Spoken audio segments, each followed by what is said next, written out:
Would you like to be my age now? Like, No, I would not. Definitely. would you? not. What are you talking about? I am your age. Don't be How absurd. dare you? How dare you? No, Talking I about said- we're engaged, for goodness sake. You can't What, you They've two? turned to us and said, I'll have to marry call you too. father. Oh, I thought you Daddy. Daddy, yes. No, you'd have to be on the dating apps. What? You'd have to be on dating apps and stuff, Tim. What for? Dating? Dating. He's got you lot to... Yeah, No. I'm too dysfunctional. I once, so bored. I must have been doing something long. So there was in one of the papers a personal column, and it said something like Swedish blonde, long legs, looking for a good time, that sort of thing. So I thought, wow. In those days, you just had a P.O. box number. So I sent off something and forgot, and it's before the days of mobile phones, but I then, in those, had a landline, and I had completely forgotten about it. It's about 3 weeks later when my phone went, and I answered it. I said, yes. The voice said, hello? I said, yeah. I said, yeah. I said, who's this? And the voice, are you P.O. Box 60412? And I suddenly, and I said, hang on a minute. I said, are you the Swedish bird? No, dear, I'm Jewish lady 78 looking for companionship. You wrote to me. And that was my first instance of my eyesight going poor. Yes. Anyway, she was called Ethel. And she lived we were on the phone for about, I said, look, I'm so sorry. Oh, dear, I'm not Swedish with long legs. I said, well, on the whole, I don't think that matters, Ethel. So, yes, we came to know each other, and I used to take her out to lunch. That's actually very sweet. Yeah. It's not like that anymore. You've got Tinder, Hinge, Bumble.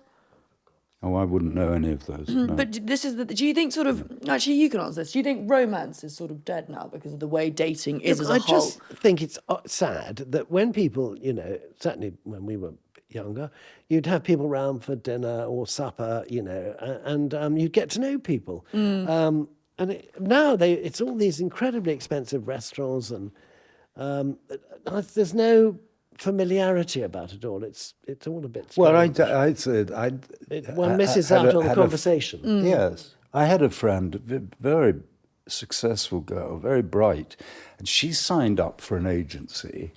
I think it was called Draw Down the Moon or something, and it has a very good worrying. reputation. Draw down the what? I think it was called Draw Down the Moon.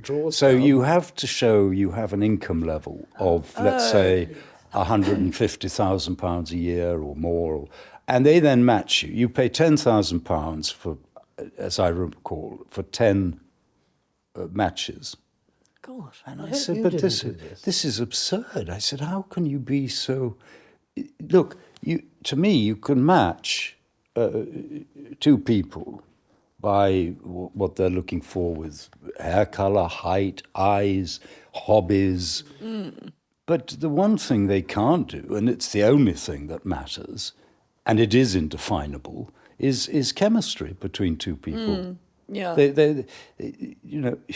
You can match everyone bit for bit, and then they meet and there's no chemistry. Yeah, but this is the problem with online stuff. You don't know anyone, and then you. Well, I think that's I couldn't. I just don't get it. The thought of turning up somewhere to meet someone you've never met, frankly, the shock. The shock of it. Anyone could turn up. I mean, there's that marvellous actor, Ronald Pickup, in one of those films, and he goes on a date through one of these apps, and the woman, they're sitting at this dinner, and the woman quite clearly is 30 years younger than him. And she looks at him and she says, you said in your details that you were 50. He's clearly not 50. And she looks at him and says, is that true? And he goes, no. Not entirely, no. So I don't know how. I know that is the way now that this happens a lot. I find it again very frightening. I mean, do they have any success stories? Well, look at your oldest daughter. Well, don't know how well that. Well, I'm not doing that. Well, there must be for it to continue. Yeah, they are. But I think the Yes. problem is people don't. It's really hard to actually meet people unless you're in sort of nightclubs or an office romance. But that's slightly frowned upon. In our day, you would write to someone, Yeah. inviting them out in 3 weeks' time, Canada. and then you would write back. Well, then you would write. You'd wait for the letter back, and there'd be no. And then you would arrange to meet maybe in 2 weeks' time. What there wouldn't be, that I know happens now, is somebody send you a message half an hour before saying, I've cancelled. Yeah. So this is called ghosting, which is a very commonplace thing, and it happens a lot. People give no reason for why they sort of cancelled it. They just stop replying. But you were there the night Kev proposed, weren't you? Yes, you turned up with the flowers, you idiot. You remember? What? Well, Where? Well, when I married, I got engaged to Katie. In Palace Gate, you turned up with the flowers. Did I? Yeah, well, it was a bit late. I can't imagine she was pleased to see me. She looked a bit startled. Just very unhappy to see me anywhere. There was But that. I don't know. I thought you got engaged to Canada. No, that's when she turned up. No, I asked her actually to come to, she wanted to see Niagara Falls. And so I said, well, look, I'm living here for a while, so you're welcome to come and stay. Oh, that's right. And so she yes, did come. Yeah. Well, she came for the so-called weekend and never left. Wow. 35 years later. And 5 children. Oh, Five God. children. My goodness. Yeah. And she never saw Niagara Falls. That was the other thing. Poor thing, never mind. Okay, you know how we did last time? We did a thing where I told you a word and you've got to guess what it means. Oh, This it's is no like- good asking me that. No, but Tim might know. Okay. And then we're going to do a few old expressions that you two would have known that I wouldn't have done. Okay. Okay, so see if you can remember what this means. Okay. Do you know what this is, Tim? That's lit. What? Do you know what that means? Look, he's got bad hearing. It's So, something to do with the clip. That clipped. Well, this is, no, I don't think you can put that in. You can't. I said that's lit. That's lit? That's lit, not that's clit. That's I don't know what that no idea. No idea. Okay, number 2. Thirsty. Well, having a drink of water. Good. We'll probably keep it at that, but that's not what it means. Lol. LOL. Oh, yes, laugh out loud. That's good. Lots of love. BRB. No, I don't know that one. BRB. Tim? No idea. No. Be right back. Karen. She's such a Karen. Yeah, I think that's a bit harsh on the poor Karens. Well, I don't. It's a bit harsh.